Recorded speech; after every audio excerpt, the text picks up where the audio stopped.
Hello friends, welcome back to my channel. Myself Amol Chauhan and I'm here to guide you throughout your engineering admission process for the academic year 2024-25. खरं तर आज सकाळपासूनच internet down आहे आणि त्यामुळे मला माझे व्हिडिओज काही पब्लिश करता आले नाही. त्यामुळे काही इन्फॉर्मेशन जी आहे ती बऱ्यापैकी मी म्हणू शकतो की लेट झालेली आहे. तरी पण मला वाटते की तुम्ही एकदा तो व्हिडिओ पाहून घ्या रजिस्ट्रेशन प्रोसेस करण्या अगोदर आणि त्यामधून तुम्हाला एक आयडिया येईल की बाबा आपण कुठे चुका करू शकतो किंवा कोणती पद्धत योग्य आहे आणि त्यानुसार तुम्ही फॉर्म फिलअप करा.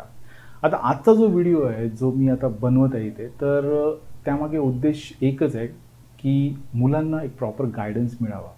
मी जेव्हा इथे SPPU म्हणतो त्यावेळी तिथे पुणे एरिया येतो, नाशिक एरिया येतो, नगर एरिया येतो. याच्या अगोदर मी पुणे एरियाबद्दल आणि कॉलेजेस जे पुणे सिटीमध्ये येतात त्यांबद्दल मी बोललो आहे, पण मी नाशिक आणि नगरबद्दल बोललो नव्हतो. आता हा व्हिडिओ बनवायचा उद्देश हा एक आहे की स्टुडंट आणि पालकांचे दोन एक टाईप आहेत.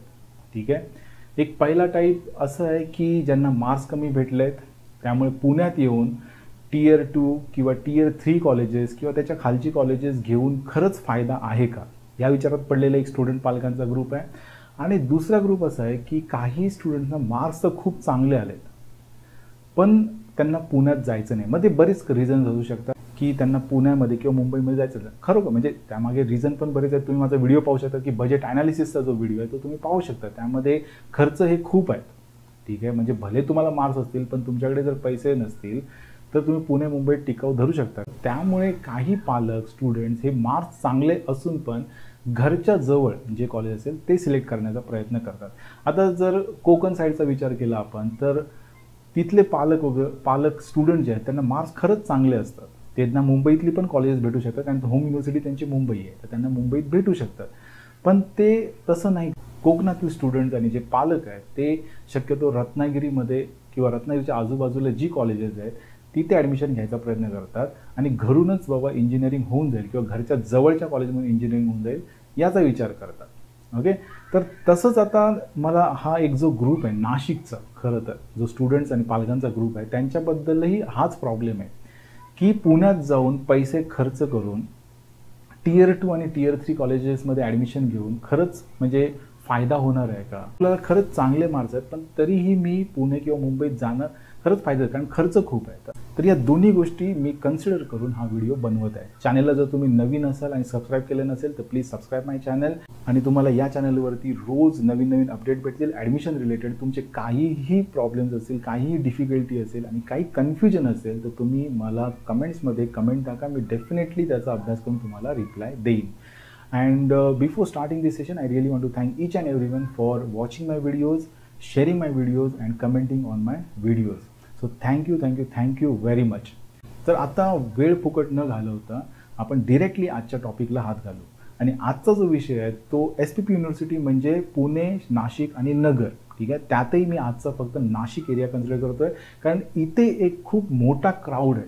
ठीक आहे, जो कायम संभ्रमात असतो की पुण्याला जायचं की नाही जायचं. ठीक आहे, तर सगळ्यात पहिले मला एक गोष्ट क्लिअर करायची आहे की आता पूर्वीसारखे दिवस राहिलेले नाहीत की तुम्हाला पुण्यातच जाऊन इंजिनिअरिंग केली पाहिजे किंवा मुंबईतच जाऊन इंजिनिअरिंग केली पाहिजे तरच खूप मोठा स्कोप आहे. तर आता हे दिवस राहिलेले नाहीत कारण त्याला दोन रिझन्स आहेत. एक तर इंटरनेटमुळे सोशल मीडियावरती सगळी माहिती अवेलेबल आहे, फ्री ऑफ कॉस्टही अवेलेबल आहे. ठीक आहे, तुम्हाला जर पैसे टाकून अजून चांगली माहिती घ्यायची असेल तर तीही अवेलेबल आहे.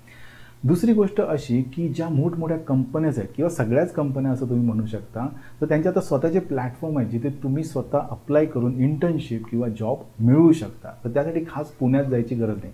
आणि नाशिक आणि पुणेमध्ये तसं काही जास्त खूप अंतर नाही आहे. जर एखादा तुम्हाला टेक्निकल इव्हेंट, पेपर प्रेझेंटेशन, एखादा कॉम्पिटिशन असेल त्यामध्ये जर पार्टिसिपेट करायचं असेल तर तुम्ही नाशिकवरून इझिली पुण्याला येऊ शकता. Okay, so communication is not a problem. Communication हा आता प्रॉब्लेम राहिलेला नाही आहे. जगातील तुम्ही कुठल्याही कोपऱ्यातून इंजिनिअरिंग करा. ठीक आहे, तुम्हाला आता सगळ्या संधी उपलब्ध आहेत. फक्त एकच गोष्ट आहे ती म्हणजे तुम्हाला मेहनत घेण्याची.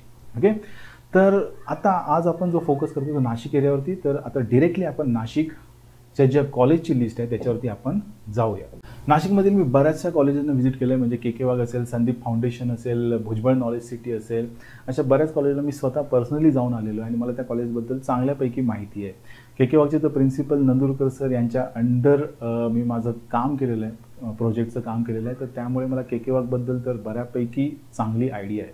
तर हे बघा, जेव्हा मी नाशिक म्हणतो, ठीक आहे, नाशिक आणि पुणे, कारण मी आता पुणे आणि नाशिकमध्ये जी मुलं संभ्रमात आहेत की बाबा पुण्याला जायचं की नाशिकला जायचं, तर पहिली गोष्ट तर क्लिअर आहे की आता पूर्वीसारखे दिवस राहिले नाही, हे मी तुम्हाला बोललो आहे.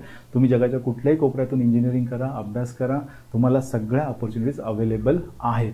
ओके. आता दुसरी गोष्ट आहे बघा, पुण्याशी जेव्हा मी कम्पेअर करतो, ठीक आहे, तर जेव्हा मी नाशिकबद्दल बोलतो तर कॉलेजेसमध्ये सगळ्यात टॉपचं कॉलेज जे असेल तर ते के वाघ आहे, नो डाऊट ॲट ऑल. ठीक आहे, खूप जुनं कॉलेज आहे, त्याची एक लिगसी आहे. जसे आपण पुण्याबद्दल बोलत असू की जर पुण्यामधील जर काही कॉलेजची नावं घ्यायची असेल तर COEP आहे, PICT आहे, तसंच जर नाशिकमध्ये जर नाव घ्यायचं असेल तर K Wagh is the top most college in the Nashik area.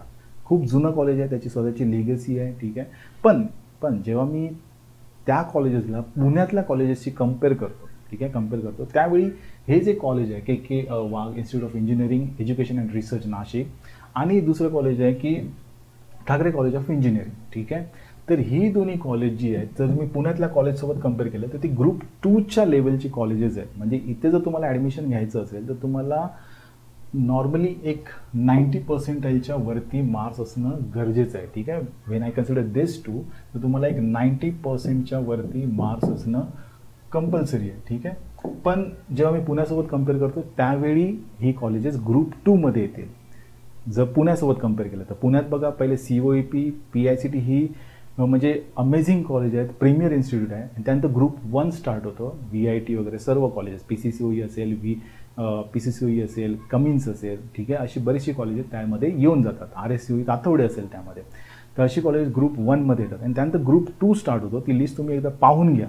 तर तुम्हाला या कॉलेजेसमध्ये ॲडमिशन घ्यायची असतील तर ऑलमोस्ट 90%च्या वर मार्क्स पाहिजे. त्यानंतर जर पुण्यासोबत कम्पेअर केलं तर पुढची जी कॉलेज आहे ते मेमिटी भुजबळ नॉलेज सिटी. तर हे कॉलेज जे आहे ते जर पुण्यासोबत कम्पेअर केलं आपण, ठीक आहे, तर ती ग्रुप 3च्या लेवलचं कॉलेज आहे. ओके, म्हणजे तुम्हाला इथे ऑलमोस्ट 85%च्या वरती मार्क्स लागतील in order to get the admission. So it is a group 3 college when I compare this with the Pune का लिस्ट. पुण्यातली जी ग्रुप 3ची कॉलेजेस आहे त्यांच्याशी जर मी कम्पेअर केलं तर हे ग्रुप 3मध्ये कॉलेज येतं. आता इथे जी लिस्ट मी दिलेली आहे ती जर तुम्ही नीट पाहाल, ठीक आहे, यानंतर चालू होतात ग्रुप 4 वगैरे कॉलेजेस. तर याच्यामध्ये संदीप फाउंडेशन सध्या बऱ्यापैकी नावाजलेलं आहे. ओके, त्यानंतर हे PVGचं कॉलेज आहे, ते पण खूप छान आहे कॉलेज. तर ही कॉलेज तुम्ही बघून घ्या ग्रुप 4ची वगैरे. आता इथे मी फक्त जे रेडमध्ये टेक्स्ट असेल तर ही कॉलेजेस जी आहे, जर CBS शालिमार हा जर सेंटर पॉईंट पकडला आपण तर तिथून ती 10 किलोमीटरच्या पुढे आहेत. ठीक आहे, म्हणजे ही, कारण कसं आहे तुम्हाला येण्या जाण्यात पण वेळ जाणार आहे, तर त्यामुळे ह्या कॉलेजचा विचार करत असाल तर एवढं लक्षात ठेवा, जी मी इथे अशी रेड टेक्स्टमध्ये केलेली आहेत नावं, तर ती 10 किलोमीटरच्या पुढे आहेत CBS हा जर पॉईंट पकडला तर. ओके, आता त्याच्या पुढे बघा ग्रुप 5मध्ये जर आपण आलो तर आता हे बघा, हे कॉलेज बघा तुम्ही. Okay, Jain college of engineering. ठीक आहे, तर हे कॉलेज हे चांदवडमध्ये आहे आणि हे खूप लांब आहे, म्हणजे तुम्हाला ट्रॅव्हलिंग करायलाच काही तास लागतील. मग जर तुम्ही नाशिकमध्ये असाल आणि अशा ग्रुप 5चं कॉलेज आणि इकडे जर ॲडमिशन भेटत असेल तर तुम्हाला ट्रॅव्हलिंग जमणार आहे का? मग तुम्हाला पुन्हा तिथे जायला राहावं लागेल, मग तिथे पुन्हा खर्च वाढणारच आहे. मग त्यापेक्षा तुम्ही पुण्यात आलेलं काय वाईट आहे? आणि मग तिथे जर तुम्हाला ग्रुप 3 किंवा ग्रुप 4ची कॉलेजेसमध्ये ॲडमिशन भेटत असेल तर तिथे घ्या. अण्णाठाई म्हणजे जर तुम्ही चांदोडमध्ये जाऊन खर्च करणार असेल तर बेटर वे तुम्ही पुण्यामध्ये या. ओके, तर ही कॉलेजेसची लिस्ट आहे. त्यानंतर हे पुन्हा जर CBS जर पॉईंट पकडला, नाशिकच्या विद्यार्थ्यांसाठी मी व्हिडिओ बनवतोय. ठीक आहे, आता समजा एखादा चांदवडमध्येच राहत असेल आणि त्याला जर हे कॉलेज भेटत असेल तर त्याने मग घ्यावं, कारण त्याला ते घरापासून जवळ होऊन बसेल, त्यासाठी काही हे दूर नाही आहे. पण जर नाशिकमध्ये बसलेला विद्यार्थी पुण्याला येत नाही आहे का, तर तिथे खर्च वगैरे वाढणार आहे. पण जर त्याला हे कॉलेज भेटत असेल, नाशिक जर एरिया कन्सिडर केला तर त्यात काही पॉईंट नाही तिथे जाण्यासारखं. Similarly for this college also. Okay, तर ही कॉलेजेस एकदा बघून घ्या, ही लिस्ट पूर्ण बघून घ्या तुम्ही. आणि ह्याच्यामध्ये जे रेड टेक्स्टमध्येच फक्त आहेत ते 10 किलोमीटरपेक्षा जास्त अंतरावरती आहेत आणि जे पूर्णपणे मी ब्लॉक केलेले आहेत, तर हे जाण्यासाठी तुम्हाला जवळपास काही तास लागतील CBS पासून. आता हे बघा, हे सिन्नरला आहे, जायचं झालं तर तुम्हाला तासभर ट्रॅव्हलिंग करावं लागणार. हे तर मालेगावला आहे, तर हे कॉलेज तर आपण कधीच सजेस्ट करू शकत नाही नाशिकच्या विद्यार्थ्यांना. हे कॉलेज कोणासाठी आहे? जर ते मालेगाव एरियाच्या आसपास असलेल्या स्टुडंटसाठी. ठीक आहे, पण हे काय होतं, हे नाशिकशी कनेक्टेड आहेत ही सर्व कॉलेजेस, त्यामुळे मी ह्या लिस्टमध्ये कन्सिडर केलं आहे. तरी पण यामध्ये जर एखादं कॉलेज माझ्याकडून मिस झालं असेल तर तुम्ही कमेंट बॉक्समध्ये टाका, मी त्याचं पूर्ण अभ्यास करेन, कन्सिडरिंग वॉट देअर फीज, त्यांचं इन्फ्रास्ट्रक्चर, त्यांचा प्लेसमेंट रिपोर्ट, हे सगळं कन्सिडर करून मी त्याला एक्झॅक्ट कुठे बसू शकतो हे मी पाहू शकतो. ठीक आहे.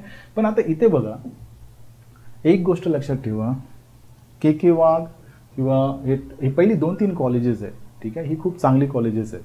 ठीक आहे. त्यामध्ये जर तुम्हाला ॲडमिशन भेटत असेल तर बिंदास घ्या. पुण्यात येऊन ग्रुप 2 ग्रुप 3 मध्ये ॲडमिशन घेण्यापेक्षा तुम्ही इथे करा. ओके. आणि आता बरेचसे प्लॅटफॉर्म्स आहेत जिथे तुम्ही जॉईन व्हा इंजिनिअरिंग रिलेटेड, आणि त्यातून तुम्ही इतर मुलांची जी पुण्यात शिकतात त्यांच्याशी कनेक्ट व्हा, त्यांच्याकडून इन्फॉर्मेशन गॅदर करा आणि बघा तुम्हाला किती फरक जाणवतो आहे. मार्क्स कमी पडले त्यामुळे आता मला पुण्यात कॉलेज भेटणार नाही आहे, किंवा मग आता म्हणून मी नाशिकमध्ये करते, मग मी आता गॅपच घेतो, मी पुन्हा स्टडी करतो, असलं काही करत बसू नका. ड्रॉप वगैरे घेऊन 1 वर्ष फुकट घालवू नका. जे आहे ते स्वीकारून तुम्ही आता पुढे चालू करा आणि जिथे पण जाल तिथे मेहनत घ्या, खूप सारी मेहनत घ्या. मी लिहून देतो तुम्हाला की you will excel in your career. मी तुम्हाला अशी बरीच रिझन दाखवेन ज्यांनी Tier 3, 4, 5 पण सोडा की जिथे ॲडमिशनच घेत नाहीत, तिथे ॲडमिशन मिळाले त्या मुलांना आणि ते आज US युरोपमध्ये सेटल आहेत आणि चांगलं काम करत आहेत. ओके. तर त्यामुळे हा डोक्यातून विचार काढा की मला ग्रुप 1चंच कॉलेज पाहिजे, ग्रुप 2चंच कॉलेज पाहिजे. तुम्ही तुमचा कन्व्हिनियन्स पहा. मी बजेट ॲनालिसिसचा व्हिडिओ ऑलरेडी अपलोड केला आहे, तो पण पहा. ह्या सगळ्या गोष्टींचा जर मेळ बसत असेल तरच तुम्ही त्या प्रकारे डिसिजन घ्या. अदरवाईज तुम्ही घरून जे जवळ आहे तिथून करा आणि तिथे खरी मेहनत घ्या. ठीक आहे. सो ही नाशिकची लिस्ट आहे. पुण्याची लिस्ट मी ऑलरेडी केलेली आहे. आता मी तुम्हाला सगळी मिळून एक कंप्लीट SPPU लिस्ट देणार आहे. ठीक आहे. म्हणजे पुण्याची एक लिस्ट बनेल, नाशिकची एक बनेल, त्यानंतर complete SPPU, then complete Mumbai, त्यानंतर ऑल इंडिया कोटा. ठीक आहे. ही सर्व लिस्ट मी एका प्लॅटफॉर्मवर अपलोड करत आहे. पुढच्या व्हिडिओमध्ये मी तुम्हाला सगळे डिटेल्स देतो. तोपर्यंत please keep watching my videos. तुम्ही आधीपासून पाहतच आहात आणि शेअर पण करत आहात, त्याबद्दल I am really thankful to you. आणि आशा करतो की मी जास्तीत जास्त इथे जी काही इन्फॉर्मेशन माझ्याकडून जेवढी देता येईल तेवढी मी देण्याचा प्रयत्न करत आहे. तरी पण माझ्याकडून काही मिस होत असेल तर प्लीज तुम्ही सजेस्ट करा. I will definitely work on it. मी त्याचं स्टडी करेन आणि डेफिनेटली तुम्हाला त्यातून इनपुट देईन. With this I stop here. मी आज इथे संपवतोय. Thank you very much for your support and the love. You are watching my videos and sharing with your friends. Thank you. Thanks a lot.